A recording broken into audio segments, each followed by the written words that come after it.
Wer liebt Jesus hier drin? Ja, ich gedacht.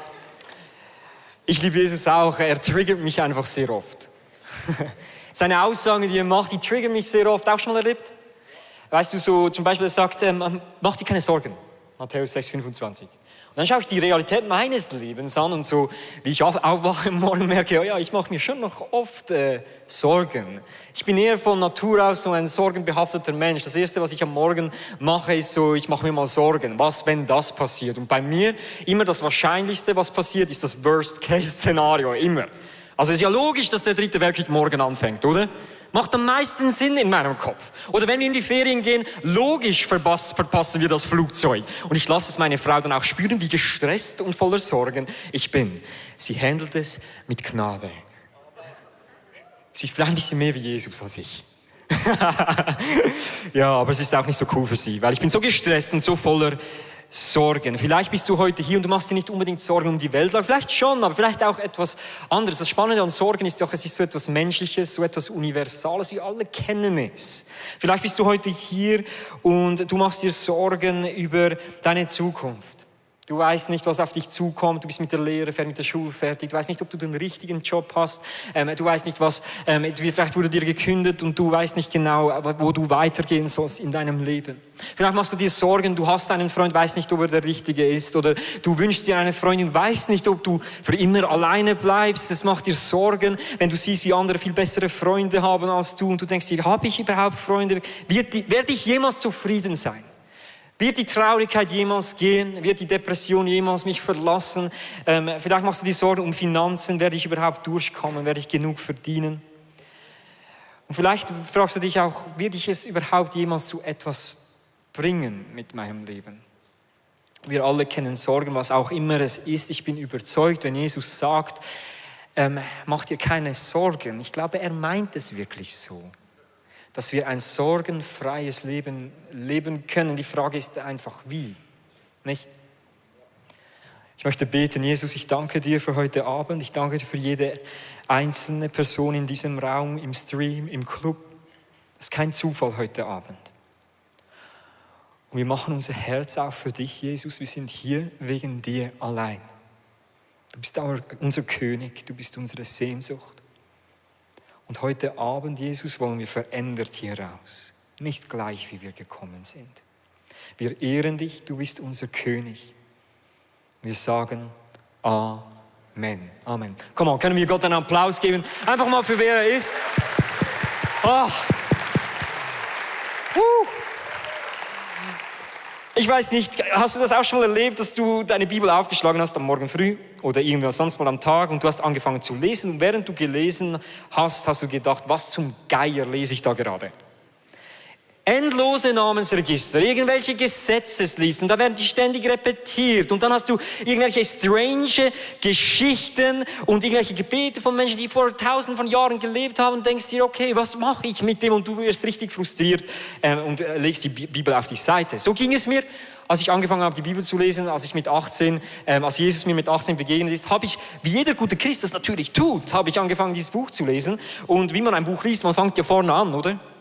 Man fängt vorne an und liest es bis am Schluss. So liest man ein Buch. So habe ich das gelernt, so habe ich das gemacht. Und am Anfang macht das richtig Spaß. Weil du hast all diese super tollen Geschichten mit Adam und Eva und Jakob und Abraham. Und dann kommt Moses gegen Pharao, der große Showdown. Und das Meer wird geteilt. Und es macht richtig Freude. Ein paar Dinge sind schon ein bisschen strange, aber es ist guter Flow, oder? Und dann kommst du zur Mitte des zweiten Buches Mose.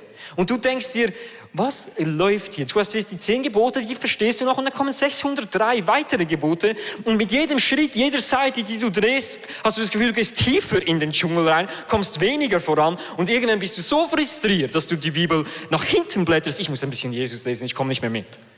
Beschreibt das auch deine Erfahrung? Dann ist der Bible-Track genau das Richtige. Nein, Spaß. Produktplatzierung Nummer 1. Manchmal habe ich dann gedacht, ich kann das nicht, Jesus. Ich kann das nicht und habe die Bibel genervt weggelegt. Und ich habe mich wirklich gefragt, Jesus, ging das dir auch so? Ich meine, du hattest Zugriff auf das Alte Testament, du hast es gelesen. Warst du manchmal auch genervt, weil du nichts verstanden hast, nur Bahnhof verstanden hast? Wie Jesus, wie hast du diese Bibel gelesen? Genau das habe ich ihn gefragt. Das ist doch eine gute Frage. Wie hat Jesus die Bibel gelesen? Wie hat er sie verstanden? Ich meine, er zitiert die ganze Zeit daraus.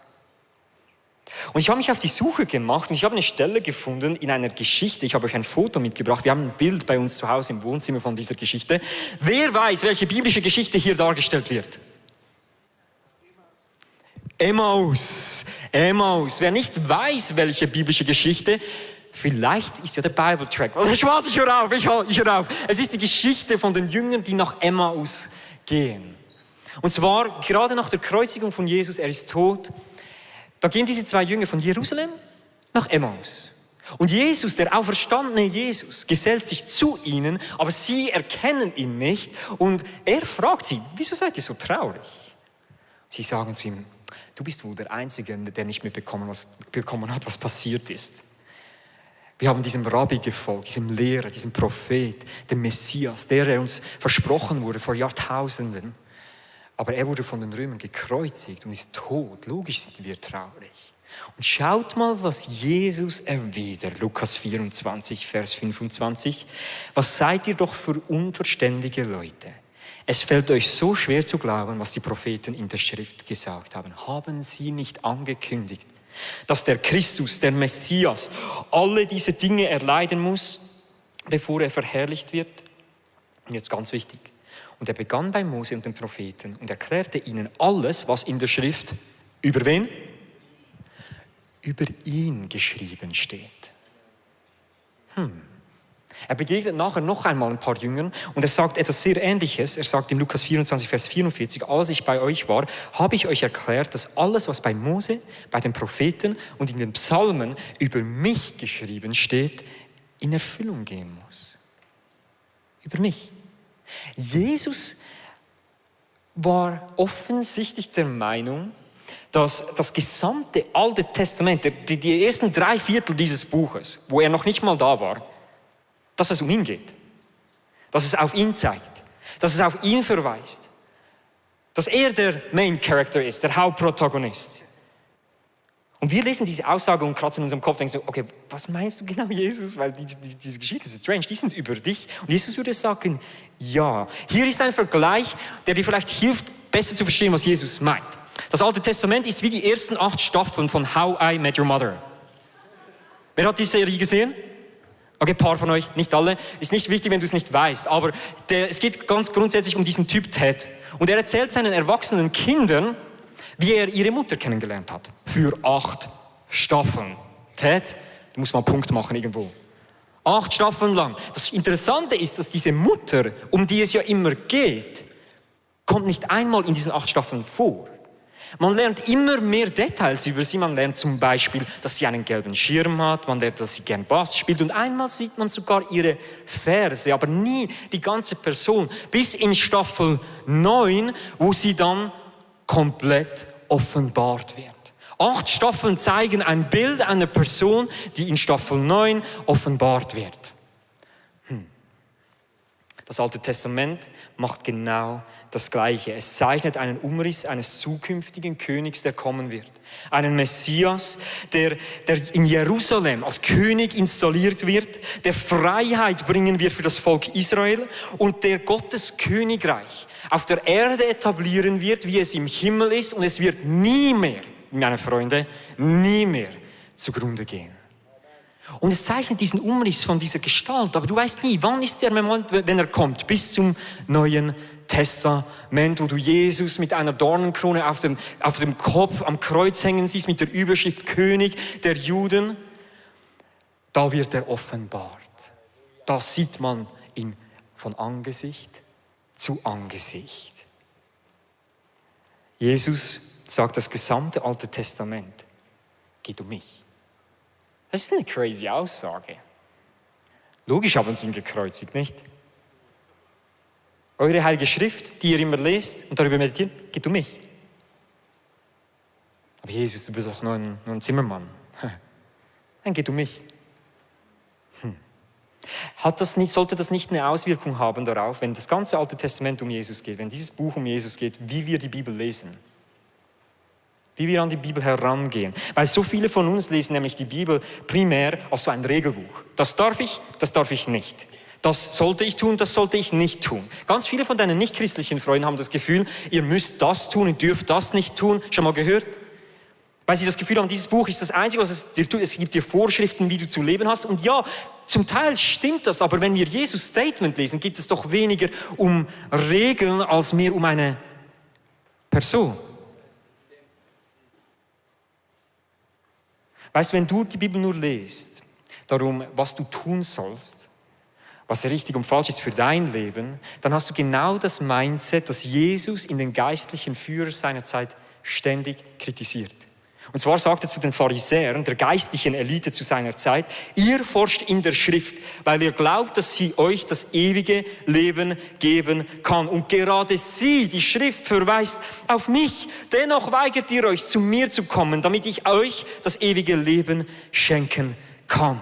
In anderen Worten, ihr sagt, ihr lest die Bibel, schau mal Gott, wie gut schau mal, wie viele Verse ich auswendig kann, Jesus.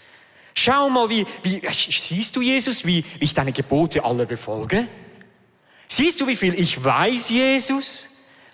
Ich lese Sprüche, ich lese Hiob, ich lese sogar Levitikus. Jesus, siehst du nicht? Und alles, was wir tun, ist, wir rechtfertigen uns vor Gott über etwas. Und Jesus sagt, ja schön, hast du das Gefühl, du weißt so viel, aber du verstehst nicht, um was es wirklich geht? Es geht nicht um Regeln, sondern um eine Beziehung. Es geht nicht um Prinzipien, sondern eine Person. Ich habe gute Nachrichten für dich heute Abend, auch wenn du das erste Mal hier bist. Dieses Buch geht nicht primär um dich und was du tun sollst, sondern um jemand anderes, der für dich tat, was du nie hättest tun können. Sein Name ist Jesus. Er war Zimmermann im antiken Israel, Rabbi, Prophet, Sohn vom lebendigen Gott, gekreuzigt unter Pilatus, aber auferstanden. Nach 3 Tagen. Und er sitzt zur Rechten des Vaters und regiert. Er ist die Kernbotschaft. Er ist der Hauptprotagonist. Er ist die Quintessenz. Er ist der Punkt von jedem Buch in der Bibel. Nicht du. Du bist nicht so wichtig, lieber Freund. Er ist es. Auf ihn zeigen wir und auf ihn zeigt jeder Text. Auf ihn zeigt jeder Text. Kann es sein, dass dieses Buch dir nicht einfach mehr To-Dos, noch mehr Regeln geben wird, aber dafür eine Begegnung mit einer Person ermöglichen will? Eine Begegnung mit Jesus ist es, was dich für immer verändert. Nicht eine Regel. Was bedeutet das für unser Bibellesen? Naja, eine Begegnung mit jemandem braucht Zeit, nicht? Es braucht Zeit, es braucht Geduld. Wie oft setzen wir uns vor unsere Bibel mit dem Mindset, also Gott, wenn ich mir schon Zeit nehme jetzt mal für dich, dann musst du mir auch was Brauchbares liefern für meinen Tag. Ich meine, ich bin eine halbe Stunde früher aufgestanden, den Wecker früher gestellt, also come on Jesus, jetzt musst du schon liefern, come on. Und dann lesen wir 3, 4, 5 Minuten und Gott zeigt sich nicht gerade und wir sind frustriert, legen die Bibel weg und machen es nicht mehr. Weißt du, zu wem du sprichst? Es ist der allmächtige Gott von Himmel und Erde. Jesus zeigt sich nicht denen, die ihn drängen, die ihn einfach in seine Agenda reindrücken wollen. Er lässt sich nicht drängen, er lässt sich nicht hetzen. Wenn du ihn hetzt, zeigt er sich nicht. Logisch zeigt sich Jesus nicht denen, die ihn nur für das wollen, was er für sie tun soll, anstatt für ihn selbst. Versteht ihr? Er zeigt sich denen, die ihn suchen. Du musst ihn suchen. In Jeremia lesen wir, wenn ihr mich sucht, werdet ihr mich finden. Ja, wenn ihr ernsthaft mit ganzem Herzen nach mir verlangt, werde ich mich von euch finden lassen, spricht der Herr. Jesus sagt das Gleiche nochmal in der Bergpredigt. Wer sucht, der findet. Das ist das Versprechen. Wenn du anfängst zu suchen, Jesus in der Bibel, dann wird er sich zeigen. Das ist sein Versprechen. Aber dieses Versprechen ist an die Bedingung geknüpft, dass du ihn suchst. Er lässt sich finden von denen, die ihn suchen. Hast du schon mal was gesucht? Mühsam, oder? Frustrierend, braucht Zeit. Du musst ihn suchen. Wie machst du das ganz konkret? Wie suchst du Jesus in der Bibel? Kannst du auf viele verschiedene Arten machen. Wir sind da nicht gesetzlich. Ich zeige euch, wie ich das mache. Also, ich habe meine Bibel, ich habe mein kleines Office. Am Abend, manchmal lege ich meine Bibel auf mein Office-Tisch und sage, Jesus, ich freue mich so sehr, dich am Morgen zu treffen, Jesus. Dann gehe ich ins Bett und am nächsten Morgen stehe ich auf. Ich mache es am Morgen. Du kannst es aber auch irgendwann durch den Tag machen. Und ich setze mich einfach mal hin. Ich hole meinen Kaffee. Diese Sendung ist gesponsert von Stettbacher Eis. Nein, Spaß. Nächste Produktplatzierung. Genau, danke Stettbacher für diesen Kaffee. Ich hole meinen Kaffee und ich setze mich an den Tisch und das Erste, was ich mache, ist einfach mal, ich warte.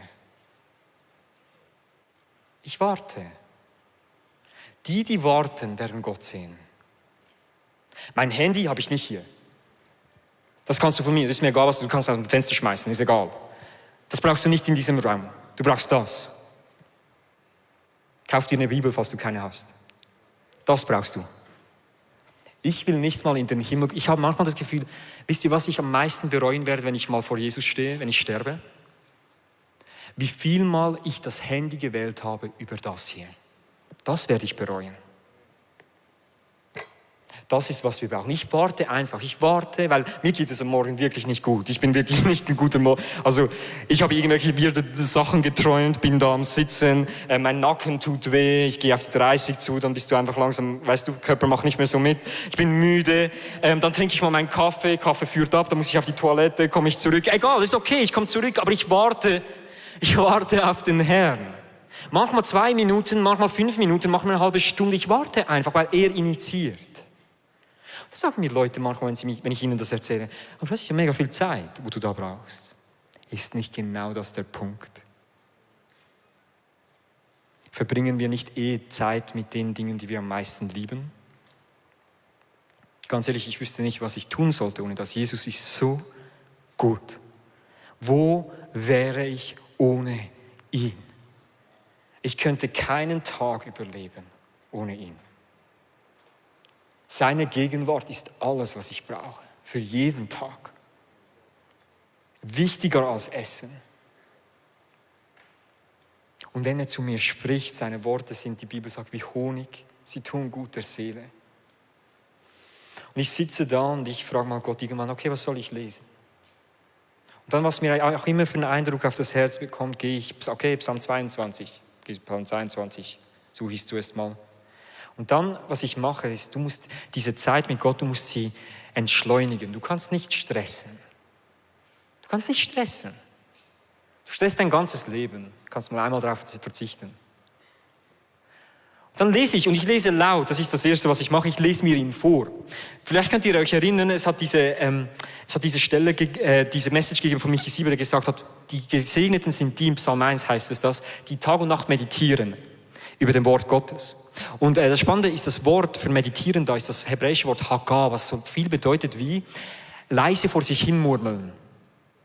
Darum siehst du viele Juden, die sich die Torah und das Gesetz immer wieder vorlesen. Und das Schöne ist, warum laut? Weil wenn ich mir es vorlese, mein Gott, warum hast du mich verlassen? Bist fern meiner Rettung, den Worten meiner Klage. Du musst langsamer werden. Du liest langsamer laut als nur in deinem Kopf. Du bist langsamer. Und dann lese ich mal ein paar Verse, mal viele Verse, mal ein Kapitel, mal wieder einfach das, was Gott mir aufs Herzen gibt. Und dann, liebe Freunde, das ist noch besser, dann habe ich ein Heft hier und das Zweite, was ich mache, ist, ich schreibe die Bibel. Ich mache unglaublich viele Fehler. So viele Dinge durchgestrichen, aber ich sage es euch mal hier. Ich schreibe. Warum schreibe ich? Weil ich brauche meine Hand, nicht nur meinen Mund, nicht nur meine Ohren, sondern auch meine Hand. Und ich schreibe einfach den Text ab. Manchmal schreibe ich den gleichen Vers 17 Mal, manchmal schreibe ich ein Kapitel, manchmal schreibe ich einfach ein paar Verse. Und ich schreibe. Und was macht es? Es macht dich noch langsamer. Und du gibst Gott dadurch so viel Zeit. Und dann, während ich schreibe, frage ich Jesus, Jesus, zeig du dich mir. Wo bist du? Du hast gesagt, dieser Text ist über dich, oder? Wo bist du? Und manchmal beantwortet er das Gebet und manchmal nicht. Das ist okay, dann gehe ich arbeiten, am nächsten Tag habe ich ja wieder eine Chance. Ich lese Psalm 22 für jetzt einen Monat. Warum? Weil Gott nie etwas anderes gesagt hat. Ich lese nur den Psalm 22. Kannst mich dafür verurteilen, ich lese nur diesen Psalm. Jeden Tag. Manchmal einen Vers, manchmal den ganzen. Und Gott zeigt sich mir. Darf ich kurz ein Wort an die richten, die schon lange Christ sind oder schon einige Jahre? Einige von euch sind schon lange Christ und ihr habt aufgehört, Jesus zu suchen. Wieso? Ist es nicht Zeit, zurückzukehren? Weil er enttäuscht nie. Wenn du ihn suchst, dann lässt er sich finden. Und oh meine Güte, wie ich ihn gefunden habe im Psalm 22. Psalm 22, liebe Freunde, das ist ein Psalm, der wurde geschrieben von David, König David. Vielleicht schon mal gehört. Falls nicht gehört, ihr wisst, Bible Track. Psalm 22. Psalm 22, König David hat ihn geschrieben, etwa 1000 Jahre bevor Jesus auf die Welt kam. Und der erste Spannende ist, der erste Teil dieses Psalms, die ersten 22 Verse dieses Psalms, du kannst ihn da mal zu Hause nachlesen, da beschreibt König David seine grausame Hinrichtung, wie er brutal exekutiert wird. Ich habe euch mal ein paar Verse, sodass ihr euch das vorstellen könnt. Er fängt an mit, mein Gott, warum hast du mich verlassen? Mein Gott, ich rufe bei Tag, doch du antwortest nicht. Ich bin ein Wurm und kein Mensch, der Leute spott und verachtet vom Volk. Alle, die mich sehen, verspotten mich. Keiner ist da, der hilft. Es fallen auseinander meine Gebeine. Eine Rotte von Übeltätern umringen mich, sie durchbohren meine Hände und meine Füße. Zählen kann ich alle meine Knochen. Sie aber schauen zu und weiden sich an mir. Sie teilen meine Kleider unter sich, werfen das Los um mein Gewand. Es ist die Szene einer Hinrichtung. Der König Israels, David, wird hingerichtet. Aber weißt du, was spannend ist? Wenn du dann mal die Geschichte von David im 2. Samuel liest, dann liest du das, dass dieser einfach im hohen Alter stirbt. Der wird nie hingerichtet. Es gibt keinen Moment in Davids Leben, wo seine Hände durchbohrt werden. Keinen Moment in seinem Leben, wo um sein Gewand gespielt wird. Kann es sein, dass David nicht über sich schreibt, sondern über einen zukünftigen König Israels, der brutal hingerichtet wird? Kommt uns das bekannt vor? Kommt uns das bekannt vor? Weißt du, ich glaube nicht nur wegen dem, dass dieser Psalm nicht um David geht, sondern Jesus selbst ist der Meinung, dieser Psalm geht um mich. Er zitiert den ersten Vers dieses Psalmes am Kreuz. Mein Gott, warum hast du mich verlassen? Eloi, Eloi, lema sabachthani, schrie Jesus mit lauter Stimme.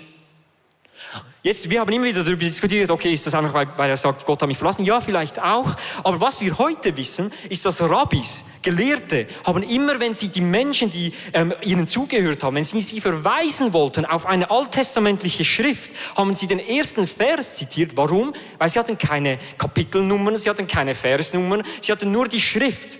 So haben die Rabbis immer wieder zitiert den ersten Vers und haben allen Zuhörern damit gesagt, geht dahin. Ist eine Referenz. Also in anderen Worten, Jesus sagt nichts anderes am Kreuz als, liebe Freunde, die da zuschauen, geht mal zu Psalm 22, weil genau das, was im Psalm 22 steht, wird erfüllt vor euren Augen. Und plötzlich, liebe Freunde, etwa am Tag 17, wo ich diesen Psalm gelesen habe, hat es mir geklickt. Hast du dich jemals gefragt, wie Jesus sich am Kreuz gefühlt hat? Lies Psalm 22. Ich bin hingeschüttet wie Wasser. Mein Herz zerfließt in meiner Brust wie Wachs. Meine Kehle ist trocken wie Staub. Meine Zunge klebt mir am Gaumen. Ich sehe mich an und ich kann all meine Knochen zählen. Niemand ist da, der hilft. Und hier bekommst du eine Innenperspektive auf den allmächtigen Gott, der leidet für dich und mich.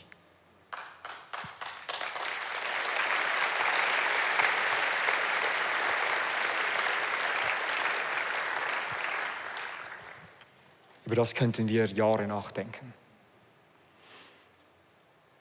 Weißt du, was ich so krass finde? Der erste Teil dieses Psalms wird erfüllt in Jesus' Kreuzigung. Das ist ziemlich krass. Warum? Weil es sind 1000 Jahre. 1000 Jahre, Freunde. 1000 Jahre, das sind 40 Generationen. Das ist wie wenn dein ich kann es gar nicht so viel mehr sagen, aber 38 Mal Urgroßvater vor deinem Großvater, der hat was geschrieben und es wird erfüllt in deiner Lebzeit. Stell dir das mal vor. Und Leute sagen, die Bibel ist ein Buch wie jedes andere und zeigen dadurch genau ihre Ignoranz, dass sie keine Ahnung haben, was vor ihnen liegt. Denn 1500 Jahre wurde an diesem Buch geschrieben, 40 Autoren, wahrscheinlich Hunderte mehr, die da mitgewirkt haben, 3 verschiedene Kontinente, darauf wurde geschrieben, 3 verschiedene Sprachen und eine rote Linie. Und du willst mir sagen, dieses Buch ist wie jedes andere, ja, dann musst du mir mal ein anderes Buch zeigen, das ist wie die Bibel. Es gibt nichts Vergleichbares. Es ist ein Wunder. Und jeden Tag, wo wir es auf der Seite liegen lassen, ist ein verschwendeter Tag. Die ersten Menschen, die das übersetzt haben, sind gestorben dafür. Und bei uns verstaubt es auf dem Regal. Der erste Teil dieses Psalmes wird erfüllt in Jesus Christus am Kreuz. Aber der Psalm hört nicht bei Vers 22 auf. Nein, es geht weiter. Und was wir da lesen, liebe Freunde, das wird deinen Kopf sprengen. Ich sag's euch. Seid ihr ready? Habt ihr die Notes vorne? Notes App? Okay. Falls nicht, wäre jetzt noch der Moment. Kannst noch aufholen. In Vers 23 spricht David davon, dass genau im Moment des Todes dieses zukünftigen Königs wird Gott ihn aus dem Tod retten. Dieser König, der kommen wird, wird nicht einfach nur sterben. Lesen wir jetzt im Psalm 22, Vers 25. Denn er, Gott, hat nicht verachtet, noch verabscheut des elenden Elend, hat sein Angesicht nicht vor ihm verborgen. Und da er schrie, erhörte er ihn. Gott rettet diesen König, der kommen wird, aus dem Tod. Und zu was führt das, liebe Freunde? Einfach weiterlesen, ist gar nicht so kompliziert. Vers 28, alle Enden der Erde werden dessen, dass Gott diesen König rettet aus dem Tod, werden dessen gedenken und umkehren zum Herrn und vor ihm werden sich niederwerfen alle Sippen der Nationen, denn des Herrn ist das Reich und er herrscht über alle Nationen. Gott rettet diesen König aus dem Tod und alle Nationen kommen zurück zu ihm. Kommt das euch bekannt vor? Falls nicht, ich brauche euch jetzt für die nächste Illustration. Club auch, online auch. Und zwar, ich werde jetzt wir machen ein Experiment. Ich sage etwas, wenn das auf dich zutrifft, okay? Dann stehst du auf und dann kannst du stehen bleiben, bis ich wieder sage, ihr könnt absitzen, okay? Also, meine Schwiegerfamilie, die kommt aus Indonesien. Haben wir heute hier im Raum Leute, die aus Asien, ihre Wurzeln in Asien haben? Dann steht doch mal bitte auf. Ja, ich darf gerade stehen bleiben. Komm mal, lass uns einen Applaus geben für all unsere Asiaten. Können stehen bleiben. Australien, Neuseeland, dürft stehen bleiben.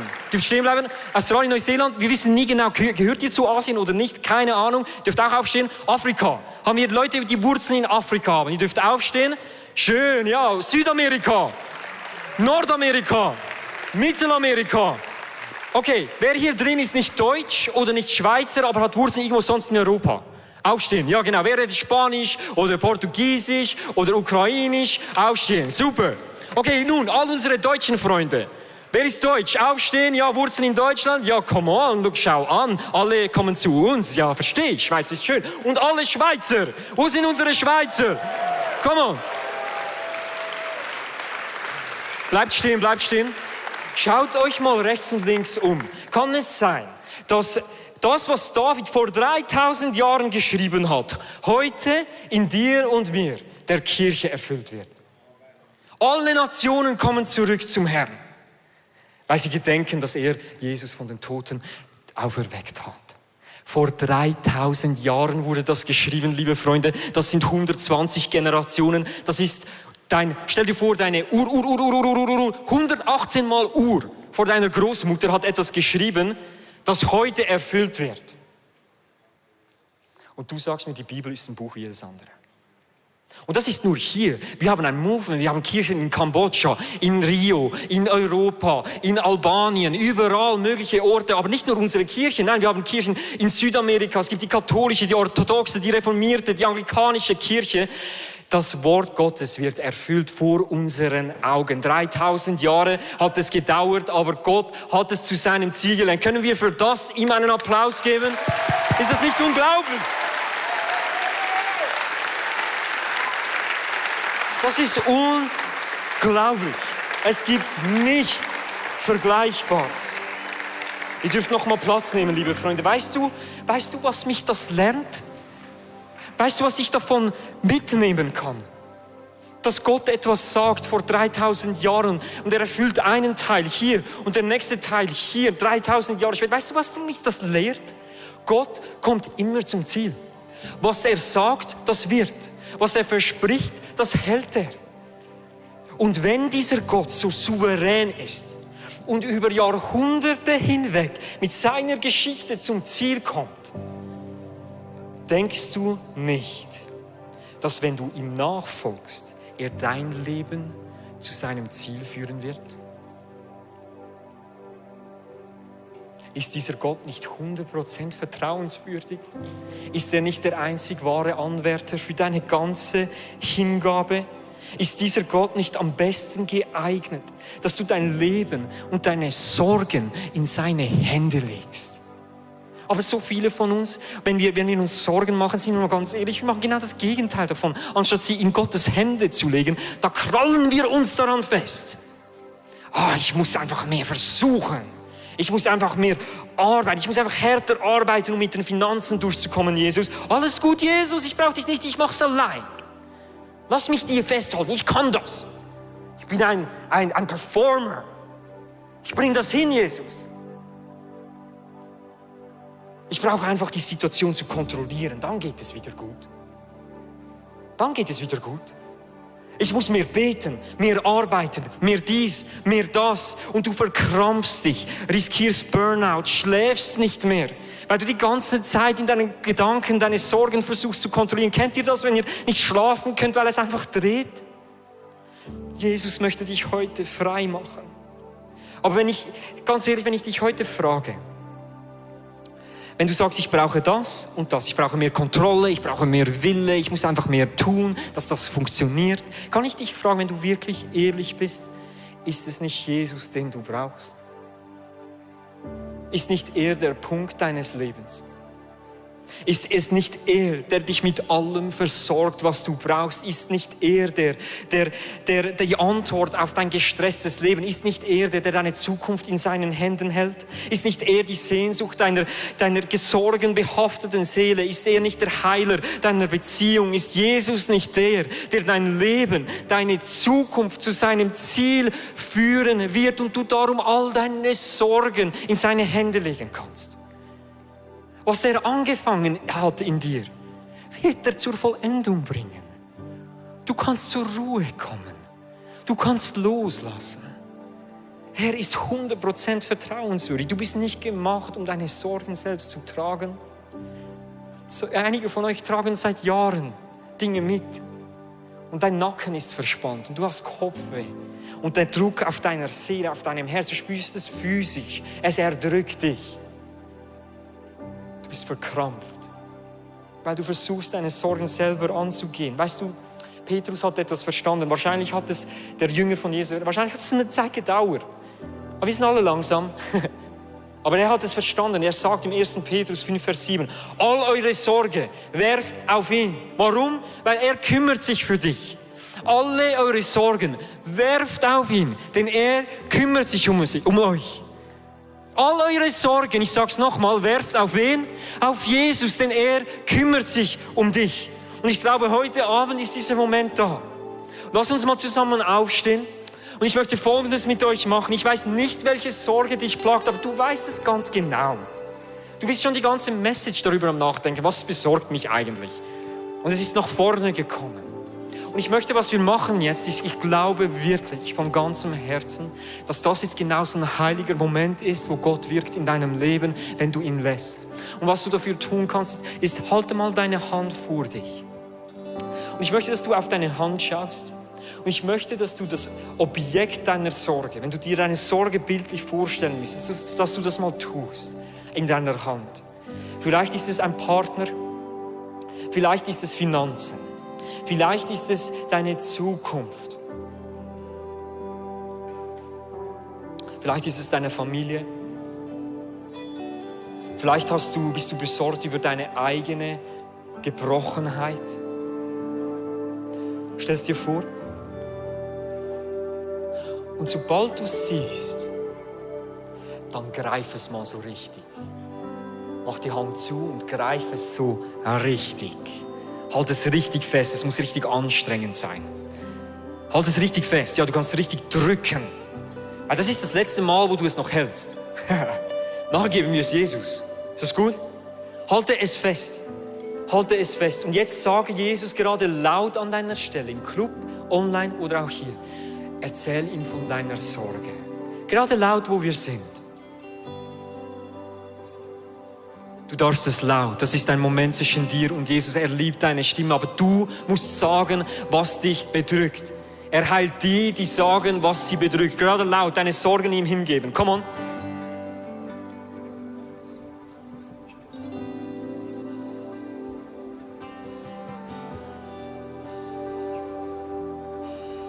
Halt es richtig fest, verkrampfe dich so richtig. Ist richtig anstrengend, nicht?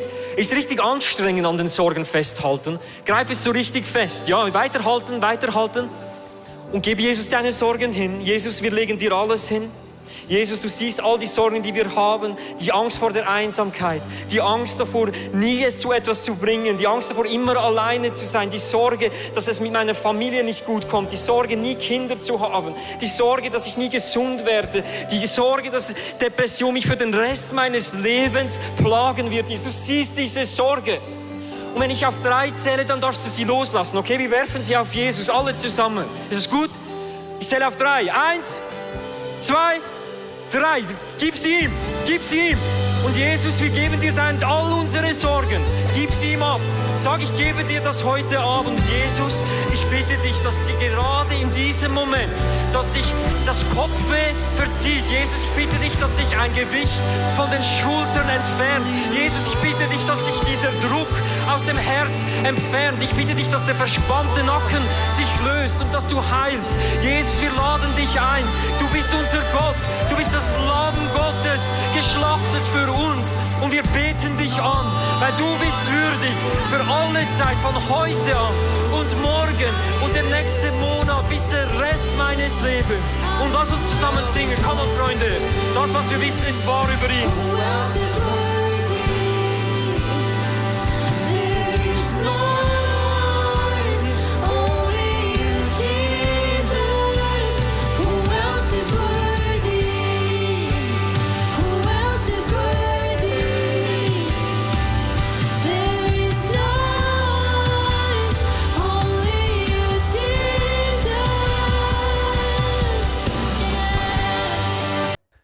Wir glauben, dass Gott immer wieder durch Predigten in unser Leben hineinwirkt. Was hat dich berührt? Schreib es doch noch auf und nimm dir Zeit, denn es sind Schätze, die Gott in dein Leben hineinschenkt. Wir unterstützen dich auch gerne noch weiter mit Jesus zu wachsen. Connecte auf unterschiedlichen Kanälen mit uns und natürlich würde es uns freuen, wenn du vielleicht auch mal in Person bei uns vorbeischaust im ICF Sunday Night. Bis bald.